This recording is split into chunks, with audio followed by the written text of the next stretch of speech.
Judul, Pengorbanan di Balik Senyum Ibu, obral. Sawi ini hanya Rp5.000. Astaga, sawinya layu begini? 2.500 saja, ya? Hari itu, Sari harus meragukan kedua matanya sendiri. Di hadapannya, seorang wanita yang ia kenal sebagai manajer yang kompeten di sebuah perusahaan multinasional, dengan setelan kerja yang rapi dan sepatu hak tinggi, terhampar sebuah pemandangan yang tak masuk akal. Seorang wanita renta duduk lunglai di kursi roda butut. Di hadapannya terhampar beberapa ikat sawi yang kotor karena tanah. Ia menundukkan kepalanya dalam-dalam, menjajakan dagangannya dengan suara lirih. Wanita itu adalah Ibu Hartini, ibu mertuanya, yang selama ini ia tahu memiliki sebuah toko kelontong yang sukses di kampungnya. Jantung Sari serasa jatuh ke lantai. Setiap kali ia menelepon, Ibu Hartini selalu berkata beliau baik-baik saja. Tokonya laris manis. Beliau selalu berpesan agar putranya tidak perlu khawatir dan fokus bekerja di Jakarta. Tapi, apa-apaan ini semua? Mengapa ibu duduk di kursi roda? Mengapa dengan tangan sekurus itu beliau harus menjual sawi seharga Rp5.000? Jika Anda berada di posisinya, apakah Anda bisa langsung berlari dan memanggil, "Ibu"? Sebelum cerita dimulai, silakan tekan tombol suka dan langganan. Tuliskan di kolom komentar dari mana Anda menyimak cerita ini, dan kami akan mengirimkan pelukan hangat untuk Anda. Baiklah, mari kita kembali ke kisah hari itu. Pada musim kemarau tahun 2024, Sari mendapat sebuah proyek besar dari kantornya. Proyek itu adalah program revitalisasi pasar tradisional nasional. Sebagai seorang manajer, ia harus turun langsung untuk melakukan survei lapangan, dan lokasi tugas pertamanya, secara kebetulan, adalah pasar tradisional di kota tempat ibu mertuanya tinggal. Dalam hati, Sari merasa gembira.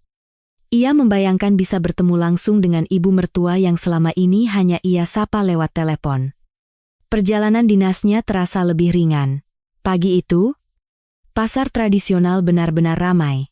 Lorong-lorong sempit dipenuhi orang yang lalu lalang, dan suara para pedagang yang menjajakan sayuran dan ikan segar terdengar riuh rendah. Sambil menenteng tas kerjanya, Sari berkeliling pasar, mencatat semua detail dengan saksama.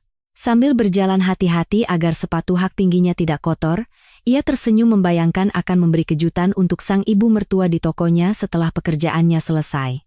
Kontras antara dirinya, seorang wanita karir dengan setelan formal, dan pasar yang becek dan ramai memang terlihat ganjil, tetapi hati Sari terasa begitu ringan. Saat itulah, dari sudut pasar, terdengar sebuah suara yang lirih. Obral. Sawi Rp5.000 saja. Suara itu terdengar tidak asing. Tanpa sadar, Sari menoleh, dan pada saat itu juga, kedua kakinya terasa lemas. Di ujung sebuah gang yang gelap dan pengap, bukan di tempat yang ramai dan terang, teronggok sebuah kursi roda usang. Dan yang duduk di atasnya tidak lain adalah Ibu Hartini, ibu mertuanya. Punggungnya yang dulu tegap kini membungkuk seperti udang, dan wajahnya terlihat tirus, jauh lebih kurus dibanding 6 bulan yang lalu. Pangkuannya ditutupi selimut tipis yang sudah kusam, dan di depannya, di atas selembar terpal plastik, hanya ada 5 atau 6 ikat sawi yang masih berlumuran tanah. Bagaimana mungkin ibu, yang katanya punya toko kelontong besar di kota ini, berakhir di pinggir jalan seperti ini? Secara naluriah, Sari bersembunyi di balik tiang listrik. Jantungnya berdebar begitu kencang hingga ia kesulitan bernapas. Saat itu, seorang ibu-ibu berhenti di depan Ibu Hartini. Ia membolak-balik sawi itu lalu berkata, "Bu, kok sawinya kecil-kecil begini, 2.500 saja, ya? Aduh, Bu, modalnya saja sudah segitu. Kalau 5.000 dipotong setengah, saya tidak dapat apa-apa." "Ya sudah, kalau begitu, saya beli di sebelah saja." Tunggu, Bu, tunggu sebentar." Baiklah, ambil saja." Ibu Hartini membungkukkan badannya dengan cara yang memilukan sambil menyerahkan sawi itu. Melihat pemandangan itu, air mata Sari langsung tumpah. Hatinya terasa perih dan pandangannya menjadi kabur. Ketika pembeli itu mengambil sawi dan berbalik, sebuah koin Rp500 jatuh ke tanah. Ibu Hartini, dengan susah payah, membungkukkan badannya dari kursi roda untuk mengambil uang itu. Satu tangan berpegangan pada kursi roda, sementara tangan lainnya berusaha menggapai tanah. Kursi roda itu berderit dan miring ke depan. Sepertinya beliau akan jatuh. Sari ingin sekali berlari menolong, tapi kedua kakinya seolah terpaku di tanah. Dengan susah payah, Ibu Hartini berhasil memungut koin itu dan menghela napas panjang. Mengapa tangan ibu gemetar begitu hebat, hanya untuk memasukkan sekeping koin Rp500 ke dalam kantongnya? Sari membekap mulutnya dengan tangan dan menangis tanpa suara di balik tiang listrik. Manajer perusahaan besar, dengan setelan formal dan sepatu hak tinggi, menangis terseduh-seduh dalam persembunyiannya. Ibu, sebenarnya apa yang telah terjadi? Mengapa ibu tidak pernah bercerita apapun sampai kondisinya separah ini?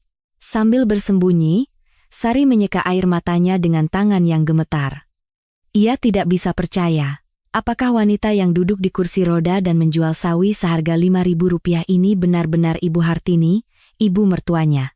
Dalam ingatan Sari, ibu mertuanya bukanlah orang yang seperti itu. Sama sekali bukan. Sari pertama kali bertemu suaminya, Budi, 7 tahun yang lalu. Mereka adalah senior dan junior di kampus, mulai berpacaran, dan 2 tahun kemudian memutuskan untuk menikah. Sejak awal, Budi selalu jujur. Ia berkata bahwa keluarganya tidak kaya dan ibunya tinggal sendirian di kampung.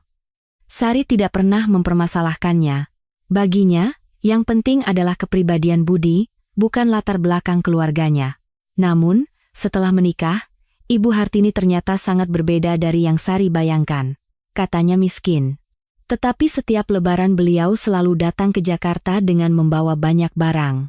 Beras hasil panen sendiri, sayuran dari kebun belakang rumah, hingga sambal terasi buatan tangan.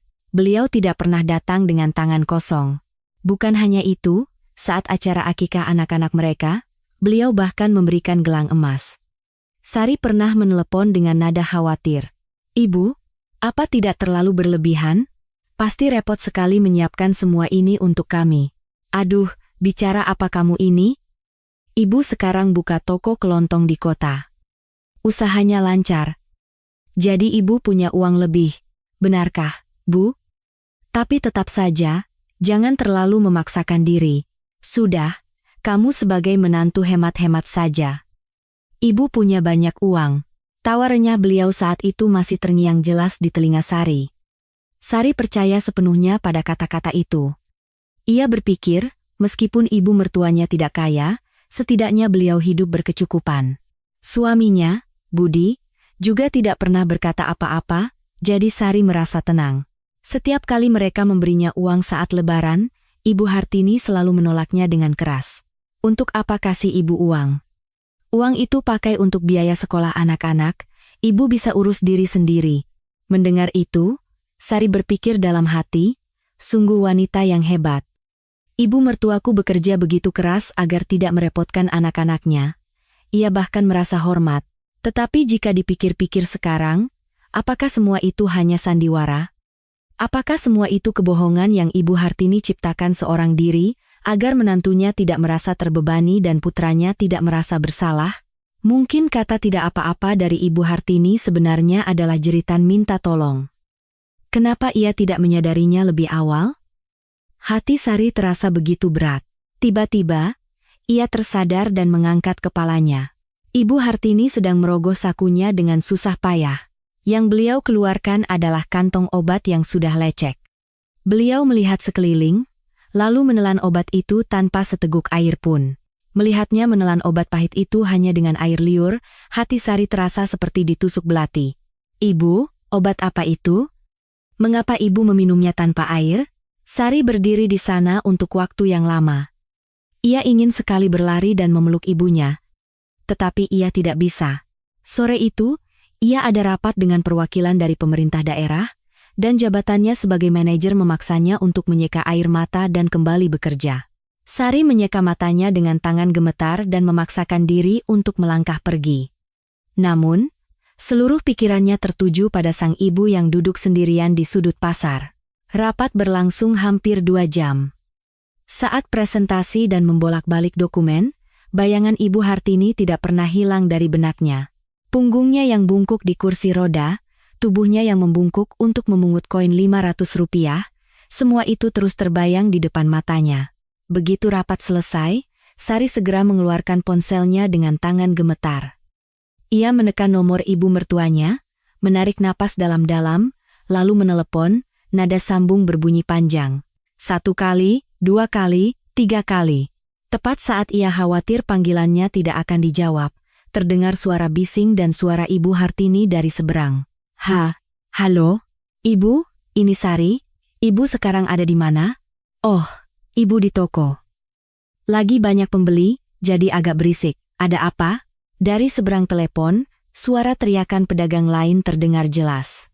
10.000, 10.000 dapat 3.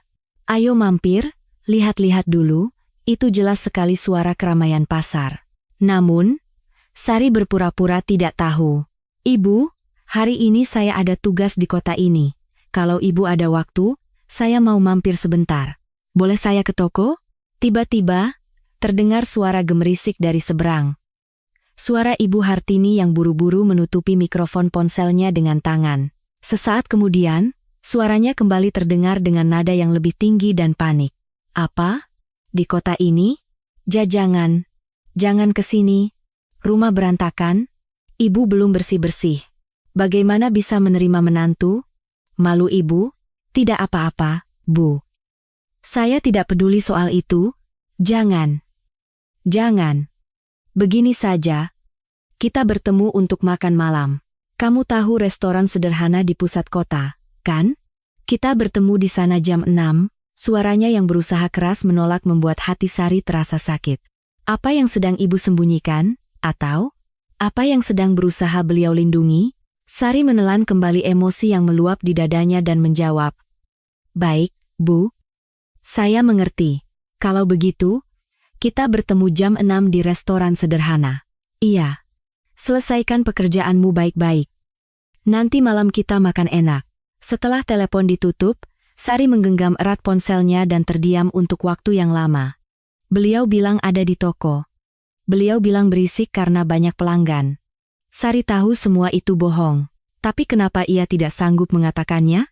Menerima kebohongan ibu sambil berpura-pura tidak tahu. Sepertinya itulah satu-satunya bakti yang bisa ia lakukan saat ini. Sementara itu, di sudut pasar, Ibu Hartini bergerak dengan tergesa-gesa. Ia memasukkan sisa sawi yang tidak terjual ke dalam karung, melipat terpal plastiknya, dan menyimpannya di bawah kursi roda. Setelah melihat sekeliling, ia mendorong kursi roda bututnya ke dalam sebuah gang yang sepi dan menyembunyikannya. Terakhir, yang ia ambil adalah sebatang tongkat kayu. Dengan kaki gemetar, Ibu Hartini susah payah berdiri. Wajahnya menunjukkan tekad yang kuat. Seolah-olah hari ini, ia tidak boleh terlihat lemah di depan menantunya. Sari tiba di restoran 30 menit lebih awal. Ia sengaja memilih tempat duduk di dekat jendela agar bisa melihat ke arah pintu. Ia ingin melihat dengan mata kepalanya sendiri bagaimana penampilan ibunya saat masuk. Setelah beberapa kali memeriksa jam, akhirnya pintu restoran terbuka. Ibu Hartini masuk. Kursi rodanya tidak terlihat. Sebagai gantinya, di satu tangannya ada sebatang tongkat kayu. Langkah demi langkah, Ibu Hartini berjalan dengan menahan sakit. Wajahnya memaksakan senyum, tetapi keringat dingin membasahi dahinya. Pakaiannya yang kotor karena tanah pasar telah berganti dengan baju yang bersih. Tetapi mata Sari menangkap sesuatu yang lain. Di bawah kukunya, masih ada sisa-sisa tanah hitam yang tidak sempat dibersihkan. Aduh, menantuku. Sudah lama sekali kita tidak bertemu. Ibu kangen sekali. Ibu. Pasti susah payah datang ke sini. Tapi, kenapa dengan kaki ibu? Sampai pakai tongkat segala. Oh, ini, kemarin di toko, waktu angkat barang, kakinya sedikit terkilir. Bukan apa-apa, kok. Beberapa hari juga sembuh. Sudah ke dokter, Bu? Jangan sampai sakitnya parah. Aduh, buat apa ke dokter? Cukup tempel koyo saja. Jangan khawatir. Ibu Hartini segera menyembunyikan tongkatnya di bawah meja. Melihat itu, hati Sari terasa sesak. Tetapi ia berusaha memasang wajah ceria. Ia mengambil menu dan berkata dengan suara riang, Ibu, katanya gulai kepala ikan di sini enak sekali. Saya pesan itu, ya. Sama udang bakar madu juga. Astaga, kenapa pesan yang mahal-mahal begitu? Sayang uangnya.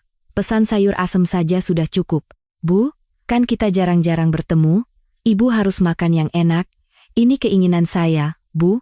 Saya akan pesan banyak makanan kesukaan Ibu. Atas desakan Sari, Ibu Hartini akhirnya mengangguk. Namun, saat makanan datang, beliau hampir tidak menyentuh makanannya. Beliau mengambil sepotong ikan dan meletakkannya di piring Sari, sementara dirinya sendiri hanya menyantap sedikit kuahnya. Ibu, ayo makan juga. Ini kan saya yang pesan. Iya, ini sedang makan. Ibu makan sedikit saja sudah kenyang. Sari bertanya dengan hati-hati, Ibu, tokonya bagaimana? Apa usahanya lancar akhir-akhir ini? Gerakan sumpit Ibu Hartini sejenak terhenti. Namun, beliau segera tertawa renyah dan menjawab, tentu saja. Laris manis. Pelanggan tetap juga makin banyak. Jangan khawatir. Keangkuhan yang menyedihkan itu menusuk hati Sari seperti pisau. Mengapa Ibu harus berpura-pura baik-baik saja sampai sejauh ini? Sari menahan air mata yang akan tumpah dan memasukkan nasi ke mulutnya, tetapi rasanya seperti mengunyah pasir. Setelah makan, Ibu Hartini mendesak Sari untuk segera pulang. Sari, kamu pasti sibuk, cepatlah pulang. Perjalanan ke Jakarta kan jauh. Nanti kamu kelelahan. Bu, saya di sini sebentar lagi, ya? Sudah, tidak usah. Ibu juga harus membereskan toko. Cepat pulang sana. Ibu Hartini, sambil bertumpu pada tongkatnya, dengan susah payah berdiri dan mengantar Sari sampai ke taksi di depan restoran. Sambil membukakan pintu taksi, beliau tersenyum tegar. Hati-hati di jalan, bilang sama Budi jangan lupa makan. Peluk cucu-cucu Ibu, ya. Saat taksi mulai berjalan, Sari menatap Ibu Hartini dari kaca belakang. Begitu taksi menjauh, bahu Ibu Hartini langsung terkulai. Punggungnya yang tadi ditegakkan, kini membungkuk seolah baru saja meletakkan beban yang sangat berat. Melihat punggungnya yang semakin mengecil, Sari akhirnya tidak bisa lagi menahan tangisnya. Begitu taksi berbelok di tikungan, Sari segera turun. Ia sudah meminta sopir taksi sebelumnya. Sambil bersembunyi di balik sebuah gang, Sari mengamati punggung Ibu Hartini dari kejauhan. Ia ingin memastikan dengan mata kepalanya sendiri, apakah ibunya akan pulang ke rumah atau kembali ke tempat itu. Ibu Hartini tidak berjalan ke arah rumah. Sambil bertumpu pada tongkatnya, ia berjalan perlahan kembali ke sudut pasar. Sesampainya di gang yang sepi itu, Ibu Hartini melihat sekeliling. Setelah memastikan tidak ada siapa-siapa, ia menarik keluar kursi roda butut yang disembunyikannya. Lalu, sambil menghela napas lega, ia menjatuhkan dirinya ke kursi itu. Betapa sakitnya berjalan dengan tongkat tadi, kaki Ibu Hartini terlihat gemetar hebat. Beliau kembali mengeluarkan sawi yang tadi disimpannya di karung. Masih ada beberapa ikat yang belum terjual. Sepertinya, beliau baru akan pulang setelah semuanya habis. Matahari mulai terbenam dan angin dingin mulai berembus. Para pedagang pasar satu persatu mulai berkemas dan pulang, dan jalanan menjadi semakin gelap. Di tengah kesunyian itu, hanya Ibu Hartini yang tersisa. Meringkuk di kursi rodanya, beliau menahan dingin hanya dengan sebuah jaket tipis. Aduh, dingin sekali. Kalau ini sudah laku, aku harus pulang. Ibu Hartini bergumam pada dirinya sendiri, sambil menggosok-gosokkan kedua tangannya. Uap putih keluar dari mulutnya. Di gang yang sepi tanpa seorang pun yang lewat, Ibu Hartini berjuang sendirian melawan dingin. Sari berdiri di ujung gang, memandangi pemandangan itu. Jika tidak membekap mulutnya, ia pasti sudah menangis meraung-raung. Ia ingin sekali berlari dan memeluk ibunya. Ibu, sudah cukup. Ayo pulang. Kata-kata itu sudah sampai di ujung tenggorokan, tetapi kaki Sari tidak bergerak. Besok pagi, ia ada presentasi proyek penting di kantor pusat. Sebuah posisi yang tidak boleh ia sia-siakan. Jabatannya sebagai manajer seolah menahannya, tidak membiarkannya melangkah. Sari menyeka air mata yang mengalir dengan punggung tangannya, dan dengan langkah gontai, ia memberhentikan taksi. Mungkin, orang tua memang seperti itu. Mereka lebih memilih gemetar kedinginan di jalanan daripada menjadi beban bagi anak-anaknya. Meski lapar, mereka bilang tidak apa-apa. Meski sakit, mereka bilang tidak apa-apa. Meski dingin, mereka bilang tidak apa-apa. Apakah anak-anak tahu Berapa banyak air mata yang tersembunyi di balik kata tidak apa-apa itu? Di dalam kereta eksekutif yang membawanya kembali, Sari menyandarkan kepalanya di jendela. Kegelapan di luar melesat begitu cepat. Di suatu tempat dalam kegelapan itu, ibunya sedang sendirian, menahan angin dingin sambil menjual sawi. Di dalam kereta yang menuju Jakarta yang gemerlap, hati Sari terasa begitu gelap dan berat. Ia tiba di rumahnya di Jakarta lewat jam 11 malam. Saat membuka pintu, ruang tamu gelap gulita dan suaminya, Budi, sudah tertidur lelap. Sari berdiri di samping tempat tidur, memandangi wajah suaminya untuk waktu yang lama. Wajah yang tertidur dengan damai. Apakah kamu tahu? Apakah kamu tahu kalau ibumu hidup seperti itu? Sari mengguncang bahu Budi. Mas, bangun.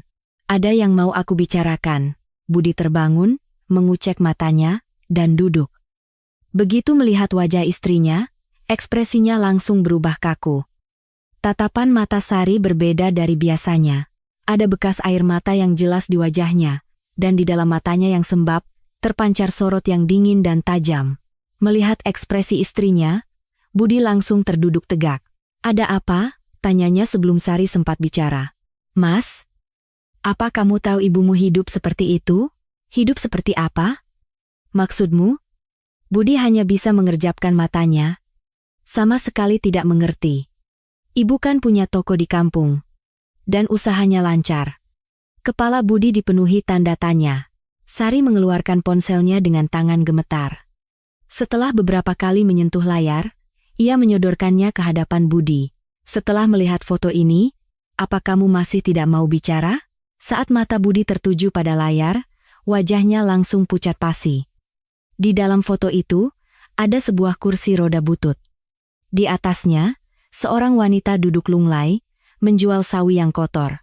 Punggung yang bungkuk seperti udang, wajah yang tirus. Wanita itu adalah ibunya sendiri, Ibu Hartini. Melihat foto itu, Budi membeku seperti orang linglung. Ponsel terlepas dari tangannya dan jatuh ke atas selimut. Matanya bergerak liar tak terkendali. Bibirnya bergetar dan wajahnya kehilangan semua warna. Ibu bilang beliau punya toko. Beliau bilang usahanya lancar dan tidak perlu khawatir soal uang. Apakah semua itu bohong? Dan lagi, kursi roda, kenapa dengan kakinya? Budi tidak tahu apa-apa. Sungguh, ia tidak tahu satu hal pun. Ternyata, Ibu Hartini telah menyembunyikan semuanya, bahkan dari putranya sendiri, agar tidak menjadi beban bagi anaknya. Beliau menanggung semua beban berat itu sendirian. Budi memegangi kepalanya dengan kedua tangan. Bahunya mulai bergetar, dan suara rintihan pelan keluar dari mulutnya. Ia ingin bicara, tetapi tenggorokannya tercekat, tidak ada suara yang keluar. Ia hanya bisa menundukkan kepala, bahunya bergetar hebat. Melihat suaminya seperti itu, kemarahan Sari perlahan mereda. Awalnya ia mengira suaminya tahu dan sengaja menyembunyikannya. Tapi reaksi Budi jelas bukan akting. Ia benar-benar tidak tahu. Kebohongan ibu telah berhasil menipu putranya sendiri dengan sempurna. Hati Sari terasa sesak.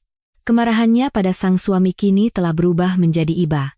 Tidak ada seorang pun di keluarga ini yang tahu kebenarannya. Ibu telah bersandiwara sendirian. Betapa sepinya beliau? Betapa takutnya beliau? Sambil duduk di pinggir jalan dengan kaki yang sakit, menjual sawi seharga Rp5.000? Apa yang ada di pikiran ibu? Sari berkata dengan suara tegas. Mas, kita harus segera menjemput ibu. Kita tidak bisa membiarkannya seperti ini. Budi tidak bisa berkata apa-apa. Ia hanya bisa menundukkan kepalanya dalam-dalam dan menghela napas berat. Dalam helaan napas itu, entah berapa banyak penyesalan dan rasa bersalah yang terkandung. Sari menatap bahu suaminya dan membulatkan tekad. Siapapun yang menentang, ia tidak akan membiarkan ibu dalam kondisi seperti ini. Malam itu, Budi terdiam lama. Keheningan yang berat menyelimuti mereka. Sari menunggu. Ia menunggu dengan sabar sampai suaminya mau bicara. Akhirnya, dengan susah payah, Budi mulai bercerita. Kisah yang keluar dari mulut suaminya sungguh menyedihkan. Ibu Hartini memiliki 3 orang anak, kakak laki-laki tertua, kakak perempuan, dan Budi sebagai anak bungsu. 5 tahun yang lalu, Ibu Hartini masih memiliki sebidang tanah dan sebuah rumah. Harta yang tidak banyak, tapi cukup untuk masa tuanya. Namun, Kakak laki-laki tertua datang menemuinya, mengatakan ingin memulai bisnis. Ia butuh modal dan hanya meminta ibu untuk menjadi penjamin. Ibu Hartini percaya pada putra sulungnya. Bagaimana mungkin ia meragukan darah dagingnya sendiri? Hasilnya sungguh tragis. Bisnisnya gagal, dan semua utang jatuh ke tangan Ibu Hartini. Tanah, rumah, semua harta yang ia kumpulkan seumur hidupnya, lenyap dalam sekejap.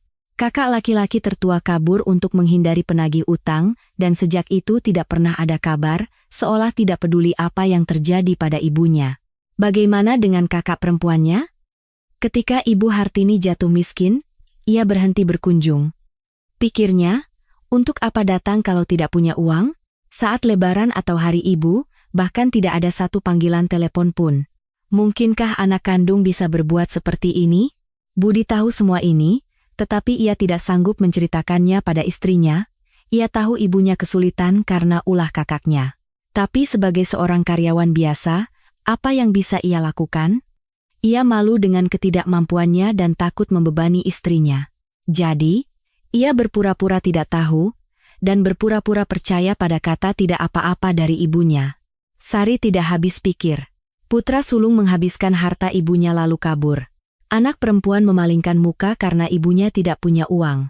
Dan putra bungsunya, Budi, hanya diam karena malu. Sementara itu, Ibu Hartini menanggung semua beban itu sendirian, duduk di kursi roda, menjual sawi seharga Rp5.000.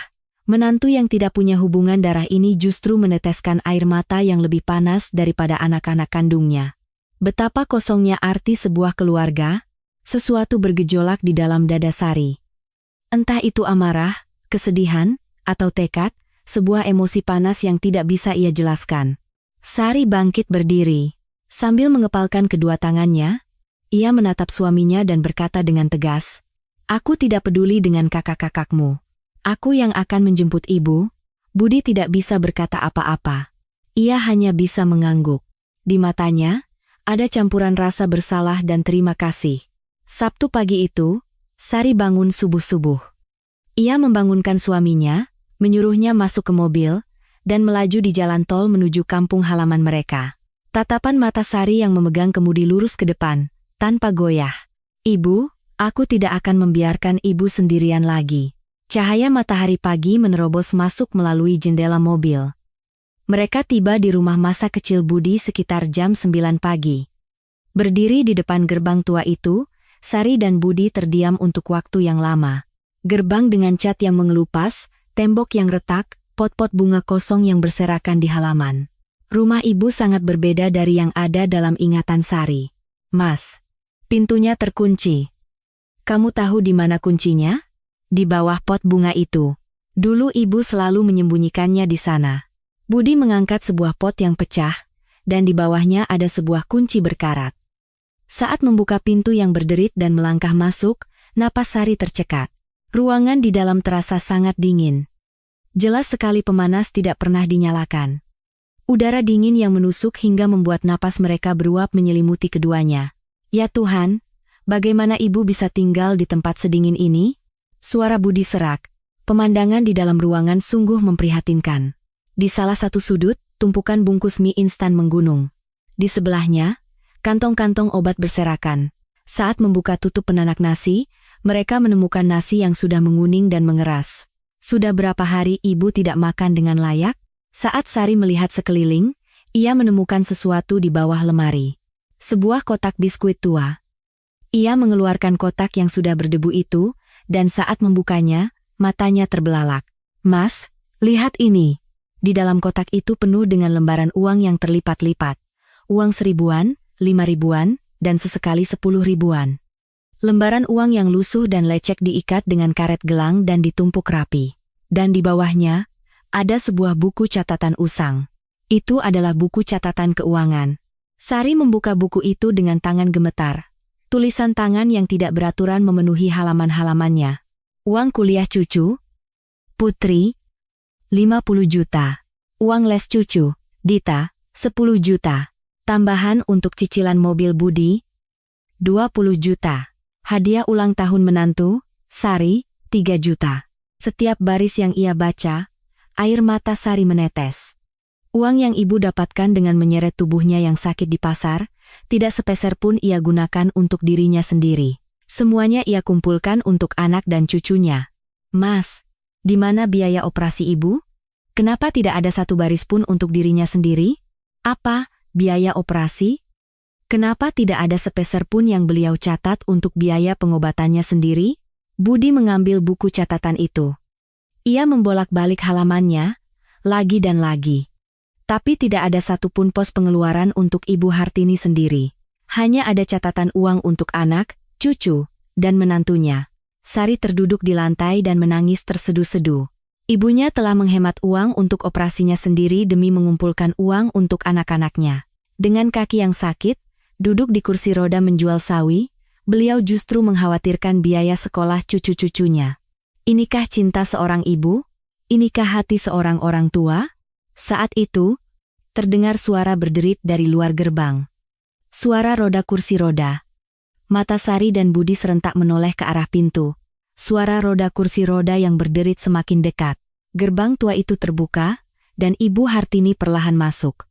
Sepertinya beliau baru saja pulang dari pasar, dengan karung kosong di pangkuannya, beliau mendorong kursi rodanya dengan wajah lelah, namun, saat beliau mengangkat kepala, wajahnya langsung pucat pasi. Di halaman, putra dan menantunya berdiri di sana. Begitu mata mereka bertemu, Ibu Hartini terkejut dan menghentikan kursi rodanya. Dengan tangan gemetar, ia mencengkeram roda dan buru-buru berbalik, mencoba kabur. Budi berlari. Ia menahan kursi roda yang akan keluar dari gerbang dan langsung berlutut di tanah. Ia menggenggam tangan ibunya yang kurus dengan kedua tangannya. Budi tidak bisa bicara, bibirnya bergetar dan tenggorokannya tercekat. Ia hanya bisa memegang tangan ibunya dan menangis meraung-raung seperti binatang yang terluka. Bahkan kata maaf pun tidak sanggup ia ucapkan. Mata Ibu Hartini berkaca-kaca. Menatap putranya yang berlutut, matanya dipenuhi air mata. Tapi beliau memalingkan wajah. Dengan tangan gemetar, ia mencoba melepaskan genggaman putranya dan berteriak, "Apa-apaan ini? Bangun. Ku bilang bangun. Kaki ibu tidak apa-apa. Tidak terjadi apa-apa. Kenapa kalian datang? Kenapa?" Suara Ibu Hartini serak. Kata tidak apa-apa terdengar kosong saat air mata mengalir deras dari kedua matanya. Tapi beliau tetap mendorong putranya. "Cepat pergi. Jangan lihat ibu seperti ini. Ibu tidak mau melihat kalian. Pergi, itu adalah harga diri." Beliau tidak ingin anaknya melihatnya dalam kondisi seperti ini. Beliau adalah ibu yang seumur hidupnya hidup dengan tegar. Ibu yang tidak pernah membungkuk dan tidak pernah meminta-minta pada anak-anaknya. Dan kini, ibu itu terpergok sedang menjual sawi dari atas kursi roda. Bagi Ibu Hartini, mungkin itu lebih memalukan daripada kematian.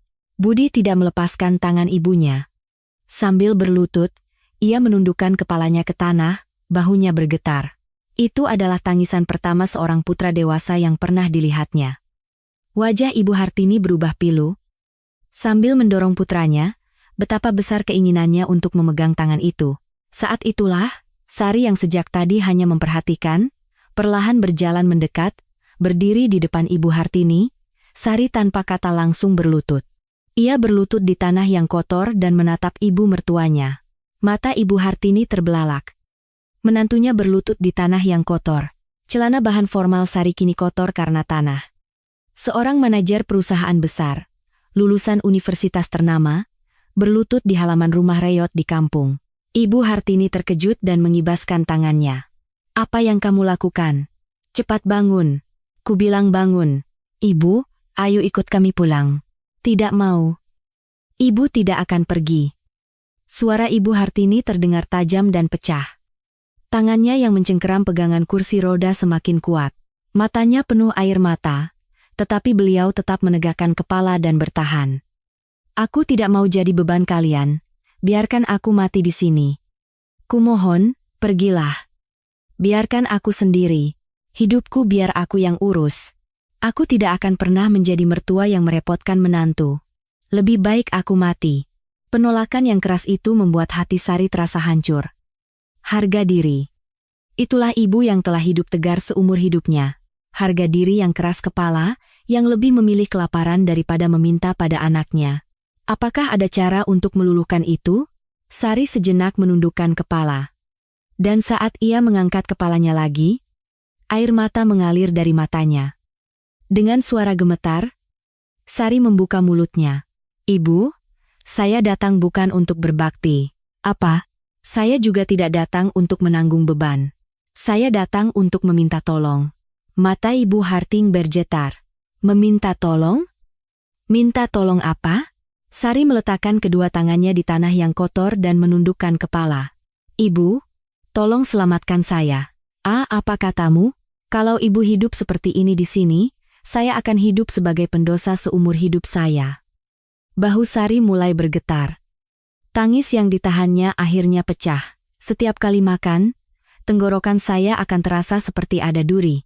Setiap kali tidur di kamar yang hangat, saya tidak akan bisa memejamkan mata karena teringat Ibu gemetar kedinginan.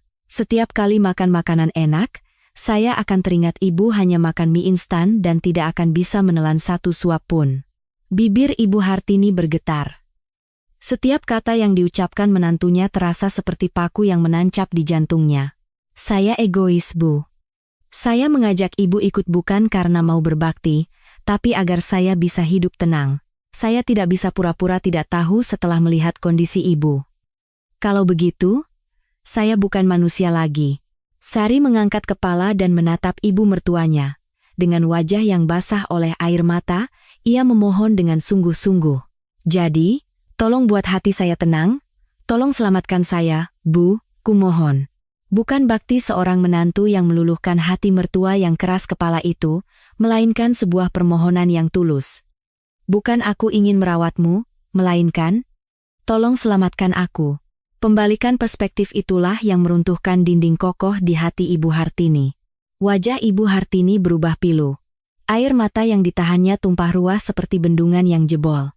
Beliau tidak bisa bertahan lagi. Sambil duduk di kursi roda, beliau menutupi wajahnya dengan kedua tangan dan mulai menangis terseduh-seduh. Nak, menantuku. Ibu Hartini mengulurkan tangannya yang gemetar dan menarik Sari ke dalam pelukannya. Menantu yang berlutut di tanah dipeluk erat oleh mertua yang duduk di kursi roda. Suara tangis keduanya memenuhi halaman rumah tua itu. Terima kasih. Ibu tidak tahu malu, tapi terima kasih. Nah, orang tua ini beruntung sekali bisa mendapatkan menantu sepertimu. Ibu, justru saya yang minta maaf. Seharusnya saya tahu lebih awal. Bukan.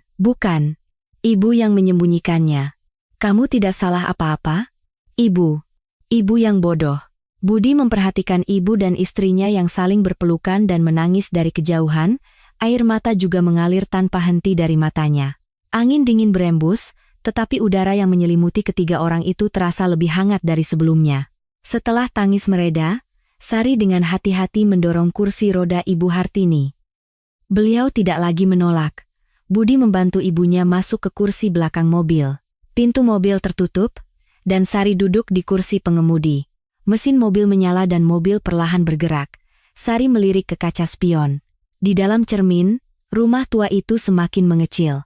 Tembok yang retak, cat yang mengelupas, pot-pot bunga kosong yang tertinggal, tahun-tahun kesepian dan kesedihan ibunya tertinggal di rumah itu. Mata Sari kembali berkaca-kaca. Tapi kali ini bukan air mata kesedihan. Di kursi belakang, wajah Ibu Hartini yang menggenggam erat tangan putranya dihiasi senyum damai yang sudah lama tidak terlihat. Setibanya di Jakarta, Sari langsung membawa Ibu Hartini ke rumah sakit besar untuk pemeriksaan menyeluruh. Hasilnya sungguh menyedihkan. Tulang rawan di lututnya sudah hampir habis. Dokter menggelengkan kepala dan berkata, "Bagaimana bisa beliau berjalan dengan kondisi seperti ini? Pasti sakit sekali." Ibu Hartini hanya tersenyum tipis mendengarnya.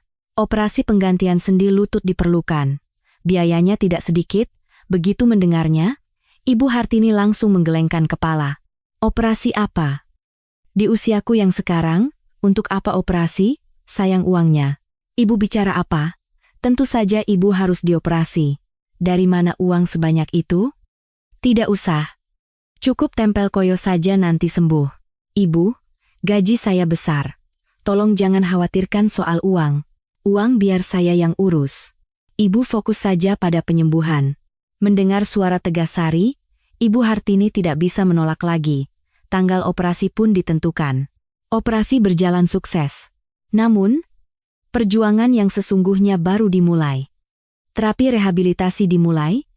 Setiap hari beliau harus menjalani fisioterapi, menekuk dan meluruskan kakinya yang kaku ratusan kali. Ibu Hartini menahannya dengan gigi terkatup. Beliau tidak pernah mengeluh sakit. Seumur hidupnya, beliau memang seperti itu. Setiap pulang kerja, Sari langsung menuju rumah sakit. Ia duduk di samping ibunya, makan malam bersama, dan pada malam hari ia akan memijat kaki ibunya. Sambil memijat otot-otot yang kaku, Sari bergumam, "Ibu pasti akan sembuh. Sabar sedikit lagi." Ya, Ibu Hartini memejamkan mata merasakan sentuhan menantunya. Rasanya hangat. Sentuhan tangan menantunya terasa lebih hangat daripada kakinya yang sakit. Budi juga diam-diam membantu ibunya. Pulang kerja, ia akan mendorong kursi roda ibunya tanpa banyak bicara. Di akhir pekan, ia akan berjalan bersama ibunya di koridor rumah sakit, membantunya berlatih berjalan. Meskipun tidak banyak bicara, matanya penuh dengan harapan. 2 bulan berlalu. Akhirnya tiba hari di mana Ibu Hartini bisa berdiri dengan bantuan alat bantu jalan. Fisioterapis membantunya dari samping, sementara Sari dan Budi memperhatikan dari depan. Dengan kaki gemetar, Ibu Hartini perlahan berdiri. Lalu, sambil mendorong alat bantu jalan, ia melangkah. 1 langkah, 2 langkah. Senyum cerah merekah di wajah Ibu Hartini. Beliau bersorak gembira seperti anak kecil. "Nak, kakiku tidak sakit. Tidak sakit. Rasanya seperti bisa terbang. Ibu, pelan-pelan. Lihat. Aku bisa berjalan. Aku bisa berjalan." Air mata tumpah dari mata Sari. Air mata kebahagiaan. Ibunya yang terkurung di kursi roda kini bisa berjalan lagi dengan kedua kakinya. Budi juga memalingkan wajah dan menyeka air matanya. Pada hari kepulangan, apartemen Sari terasa begitu cerah. Kamar yang disiapkan khusus untuk Ibu Hartini dilengkapi dengan kasur baru dan lantai yang hangat. Ibu Hartini melihat sekeliling kamar itu dan terus menolak dengan sopan, tetapi matanya berkaca-kaca. Menjelang malam, saat Sari keluar ke ruang tamu, hatinya terasa hangat. Ibu Hartini berdiri di dekat jendela. Tanpa tongkat, tanpa alat bantu jalan, beliau berdiri tegak dengan kedua kakinya, menatap keluar jendela. Gemerlap lampu malam kota Jakarta menerangi wajahnya. Punggungnya terlihat begitu indah. 1 tahun berlalu. Ibu Hartini telah pulih sepenuhnya. Setiap pagi beliau berjalan-jalan di taman komplek, dan malam harinya beliau akan tertawa bersama cucu-cucunya sambil menonton TV. Masa-masa ketika beliau duduk di kursi roda menjual sawi terasa seperti kenangan yang sangat jauh. Ibu Hartini bukanlah tipe orang yang bisa diam saja. Beliau mengambil alih pekerjaan rumah untuk membantu putra dan menantunya yang sama-sama bekerja. Pagi hari beliau menyiapkan sarapan hangat dan membantu cucu-cucunya bersiap ke sekolah. Saat anak-anak pulang, beliau akan menyiapkan camilan dan membantu mengerjakan PR. Ketika Sari pulang kerja, sup hangat selalu tersedia di meja makan. Kehangatan mulai menyelimuti rumah itu. Waktu makan malam yang dulu terasa sepi kini dipenuhi tawa. Cucu-cucu selalu mengikuti neneknya, dan Ibu Hartini sangat menyayangi mereka. Wajah Budi pun tampak lebih tenang. Kehadiran ibu di sisinya membuat rumah terasa seperti rumah. Suatu malam, Sari pulang dengan senyum cerah. Di tangannya ada sebuah buket bunga. Pengumuman promosi baru saja keluar. Ia diangkat menjadi direktur. Direktur wanita termuda di perusahaannya. Keluarga menyambutnya dengan sorak-sorai. Tapi Sari menggelengkan kepala. "Ini bukan karena saya. Ini semua berkat ibu." "Bicara apa kamu?" "Tentu saja itu hasil kerja kerasmu." "Bukan, Bu. Sungguh. Karena ibu mengurus semua pekerjaan rumah dan menjaga anak-anak, saya bisa fokus penuh pada pekerjaan. Tanpa ibu, saya tidak akan pernah bisa mencapainya." Mendengar kata-kata tulus Sari, mata Ibu Hartini berkaca-kaca. Dulu ia takut akan menjadi beban, ternyata ia justru sangat membantu. Senyum cerah merekah di wajahnya.